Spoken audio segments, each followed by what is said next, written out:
So I've been a youth leader there since 2018. So I've done a few projects there. It's a fantastic program. I've been able to learn so much about this community, about Toowoomba region, about some of the issues that young people face. I've been able to advocate for youth homelessness, and I've been able to learn about the different issues here in our community and be a voice for young people. You're listening to Who is My Neighbour, a podcast by You Belong Australia. Each episode, you'll join with Sorgul and Warren to meet some of Australia's newest neighbours. You'll hear their stories, listen to their hopes and dreams, and discover the incredible courage and inspiration they bring to our communities and richly diverse Australian culture. You'll also learn from some more established Aussies too, and the joy they've found living and working alongside our refugee and migrant background neighbours. Hello and welcome again to a new episode of Who is My Neighbour. In today's episode, we will be talking to Masa Nabizada, who is grade 11 at school, and we'll get to know about her story and what she's doing, what she's busy with these days. Looking forward to it. Hope you enjoy it. Masa, thank you so much for joining us today in Who is My Neighbour podcast. Thank you. It's a pleasure to be here. Thank you. Now, to start with, can you tell me a little bit about yourself, your background, where you come from? Definitely. So I'm Mahsa Nabizada. I'm in grade 11 at Fairholme College. I'm originally from Afghanistan. We moved here in December 2014 during Christmas time, which was a surprise. But yeah, I've been studying at Newtown State School, and then moved to Fairholme. Wow. So you came in 2014. Yes. Who did you come with? With my family. Yeah, we all came together. So back in 2014, when you first arrived in Australia, and obviously you said that it was a Christmas time, how did it feel like? Yeah, so it was a bit of a shock during Christmas, as you know, the Christmas culture. But I think the support of this community was amazing. During Christmas, we had visitors come to our home. It was different, but the sense of community was the first thing I noticed here in Toowoomba. Wow. So, Masa, I am a former refugee myself, and when I first came, I arrived in Toowoomba. I spoke English at that time. I mean, I came with pretty good English, but still there were so many things that I found difficult to sort of adopt and learn. How was it for you? For myself, the English barrier was the first thing, because English, it's the communication line between people. So that was the first thing that I found difficult, connecting with people. However, the school that I went to and the Australians and everyone, my friends, they were really amazing with talking to me, being understanding as well of that English barrier. But I think that was the first challenge that I faced here in Australia. But the community is fantastic. I was able to get through that with the community. So, did you came directly to Toowoomba? Yes. So Toowoomba is the only city I've lived. Wow. So quite. I feel the Toowoomba is quite a home for me. And it's very multicultural. Yes, you walk on the streets, you see people from different countries, different and also languages. The services that are available here just reflects the community. Absolutely, yeah. So you're now at school? Yes. You said grade 11? Yes, Tell us correct. a little bit about how is it going? Yeah, grade 11 is busy, but I am enjoying the subjects that I'm doing. I am currently taking mostly maths and science subjects, which is something that I'm quite passionate about and something that I would like to continue with after school. My passion lies in health and medicine, and that's something that I would like to pursue after school to be able to contribute back to the society in a positive way. Yes. Now, many people find it difficult to decide what they want to do for the future. And you obviously from a very young age, and you're determined on what you want to do. And so what made you interested in that? The interest that I've had in science and maths and those subjects and that area specifically, the STEM area, has been with me from a very young age. I remember from grade 1, I enjoyed learning more about maths and science, that possibly humanities, although I do have a separate interest in politics as a hobby and in finance and those areas. However, science is something that I've been passionate about from a young age, and that's something that I would like to continue with. Wow. You just mentioned politics. That's right. And that you're interested in politics. Now, I know that you're involved in few projects with the Queensland Youth Parliament. Yeah. Yes. Tell me a little bit about that. Yeah, so Queensland Youth Parliament is a program for young people across Queensland for them to have an opportunity to learn about the political process, to get a taste of what politics is like, and also be able to make a contribution back to the society and make a change for what they're passionate about. Yeah. So we have a lot of youth members who are passionate about so many different areas, and they're passionate about being an advocate for their community, a voice for their community. So it's been fantastic to get to know those young people who really have the same vision as myself in contributing back to society, although that may mean in different capacities and different roles. Yeah. Yeah. So when did you join that? And Yes. So it's a annual program. I'm second year member. Last year I was the youth member for Toowoomba, the member for Toowoomba, David Janetsky. I was able to work with him last year, and we were able to work on a digital replication bill, which I really found fantastic to work on. And yes, last year I was able to learn about the political process. We were able to get training about doing media work. So it was fantastic learning about all these different skills, and also so many opportunities. With COVID, there were some restrictions, so I'm really pleased that this year I'm a member for Toowoomba North, and that I'm able to work on different projects with less restrictions. And also because you come from a refugee background, I reckon that you bring many ideas to those projects. Yeah, that's right. I think my background does play a role in some of the work I do. I was reflecting on my interest in politics, so I feel like politics in those countries, in those Middle Eastern countries, is such a big issue. It has such a big impact on people's lives. So I feel like that has drawn me towards politics, and I want to see more of my peers interested in politics because it affects every aspect of our lives. Yeah.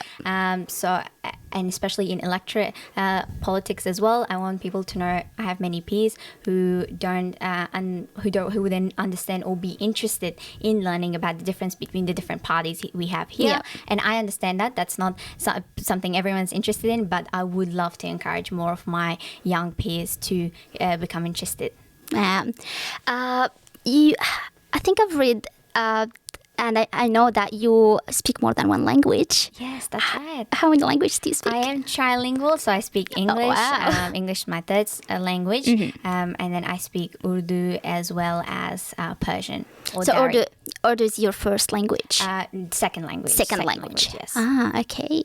That's awesome. So, but you came to Australia pretty young. You still managed to maintain those three languages. I mean, the two languages beside learning English.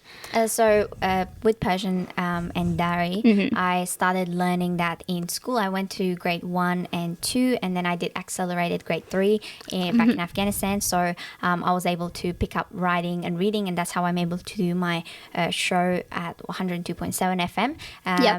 And with Urdu, we moved to Pakistan for a while, and there I was able to learn the language. And I have many diverse friends. As you know, Toowoomba is very multicultural. I am able to keep up with those languages with my friends, which is fantastic. Awesome. About the radio, so you do it. What language is the language? In Dari, Persian. Yeah, Yes. tell us a little bit about that. Yeah, so it's the radio station is run by the community, and the ethnic program that I do, the purpose of it is to help refugees or migrants whose language I speak with settling here in Australia. So that will be through informing them of the current events that are happening, informing the current affairs here in Australia, about the news that may be presented in English that, someone whose English is their second, third, fourth language may not be able to understand as easily. So I'm able to share those news, the current affairs, music as well, and culture on the radio. And I think it's so fantastic for someone who comes from a different country to be able to hear their own language on the radio. It's awesome.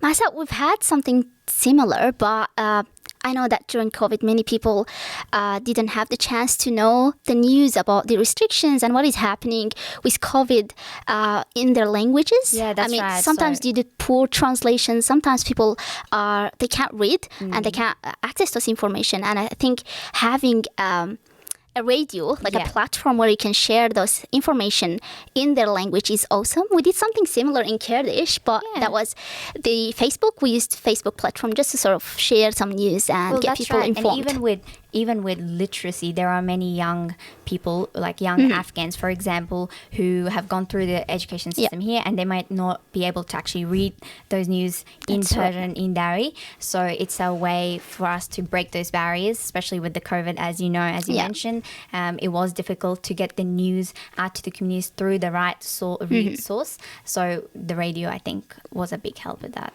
Awesome. That's a really good, thing, especially for the community. I can imagine how much it was useful. And for you as a young person to be there and help your community with that. Right. And I think it's the fact that Toowoomba region is so community focused is that we have opportunities and programs like that. That's right. Back to politics and the project that you were involved with the Toowoomba Regional Council? Yes, that's right. So I've been a youth leader there since 2018. So I've done a few projects there. It's a fantastic program. I've been able to learn so much about this community, about Toowoomba region, about some of the issues that young people face. I've been able to advocate for youth homelessness, and I've been able to learn about the different issues here in our community and be a voice for young people. With the projects I did, my first project that I did was Backpacks for Multicultural Australia, and those were backpacks filled with essential school items for those young refugees who are coming to Australia who may not have those supplies or be familiar with them, and to take the pressure off their parents who are also working on settling here in Australia. So that was the first project I did.